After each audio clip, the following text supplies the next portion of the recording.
Okay, so if you could just please explain for the camera who you are and why you're here. I'm Morgan Fackrell and I'm Chief Executive of Cardiff Women's Aid.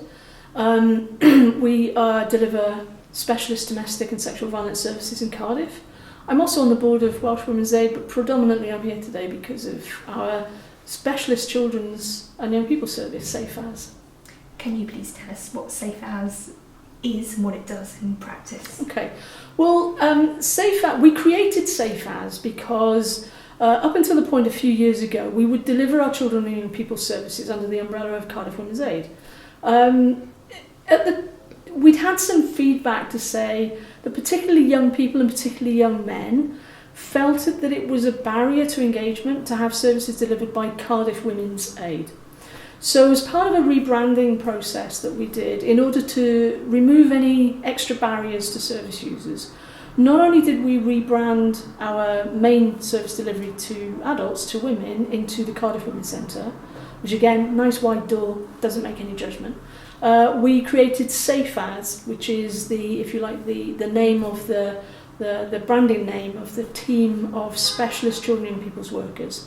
They are all IDVAs, they're all children's IDVAs, and I think we were probably amongst the first organisations in the UK to actually step up and say, we need to be able to have IDVAs, but they need to be particularly focused and aware of the issues that children and young people specifically deal with as part of domestic violence and abuse within their families.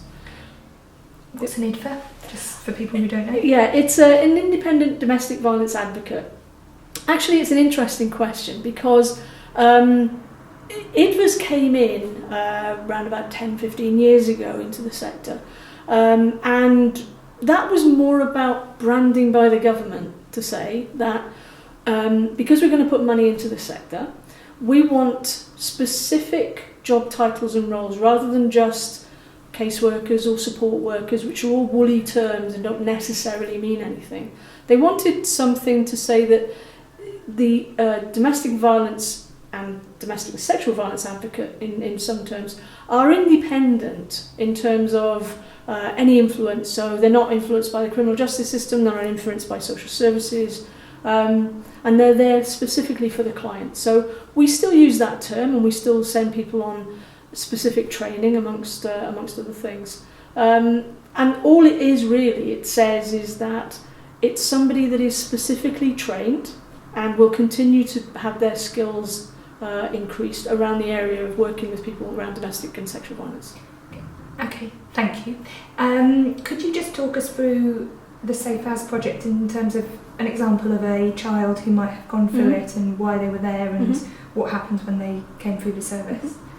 Well, so we get referrals from, obviously we get internal referrals from our adults, from our adult team, the women's team, when family is assessed. If one of the children is exhibiting symptomology of struggling with the trauma of domestic violence within the family, they'll get referred to the children's team. What's a symptom? What would it be? Well, the problem with it's very much like some of the issues that adults will deal with, and there is no definitive checklist for children. So you can have children who are wetting the bed and having nightmares. You can have children who are acting out, not going to school or playing up in their play school group, or you can have children who are really, really quiet and not engaging with anybody and trying to, if you like, trying to disappear. You can have young people who are self-harming, or you can have young people who are over-experimenting with drugs and alcohol, or you can have young people who are very closed off and difficult to talk to. And quite a lot of the young boys that we work with are very reticent to actually engage with services, which is why we found having a male specific to work with young teenage boys was particularly helpful in that process. Also providing a bit of a positive male role model as well. So we get referrals from many different places, including social services, but not as many from social services as we know we should be getting. We get referrals into, we run a Families First project, so we get funding from Families First in Cardiff to run one-to-one and family support for children under 4. So typically that child will be referred from any of a number of places. The child will be assessed using age-appropriate assessment tools. Obviously, for younger kids, it'll be drawing, it'll be maybe storytelling.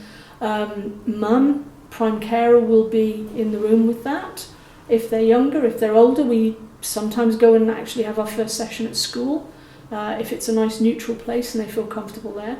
So it's a combination of one-to-one, and then we can also refer them on to group work. But the one-to-one that we do with children lasts for 12 weeks, so it's 12 sessions.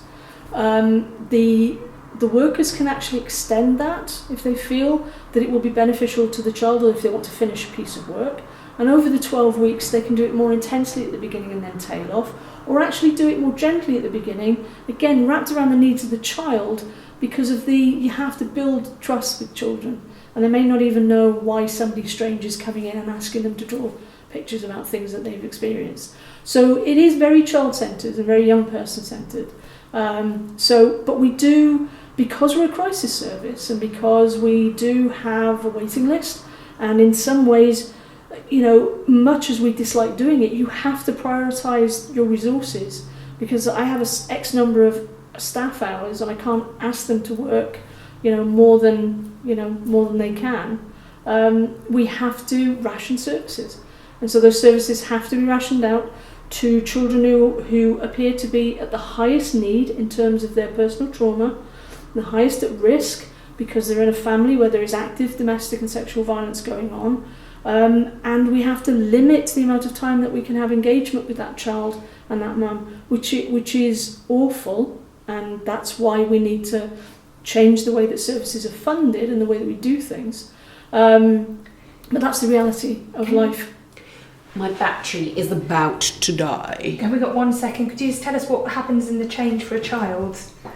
Just like anything that you've seen in children that changes as a result of the service. Children that we... Is it gone? No, it hasn't gone. Hopefully we won't. Children that we've managed to engage with, and again, this is a process, and some children are just not ready to engage. We see a reduction in the negative symptoms that they have. We get feedback from particularly parents who say that maybe they're not wetting the bed as much, maybe they're not as anxious, maybe they're sleeping better, they're doing better at school. Yes, they're happier. Yes. And for teenagers, I think the other thing that you need to recognise when you're working with children and young people, particularly in the way that we do it over a short period of time, is that what you're doing is you're laying the groundwork, you're planting a seed, you're putting a tiny light on somewhere in the back of their minds that says, hang on, the way things were in my family, the things that I'm experiencing now, isn't the only way that things can be. And it's the same with the women that we work with. Some women are not ready to engage at that point in time, or they might come back to it later. They're in a process. The same for children and young people. And what we've always said is that any contact we can have with children and young people it may be the only opportunity we have to leave a small light on somewhere in their psyche that says, I remember when somebody came and talked to me about this, and I know that there's somewhere else I can go and talk to somebody about it. Is that right? That's perfect. Yes. Ace. Yeah, really, really good.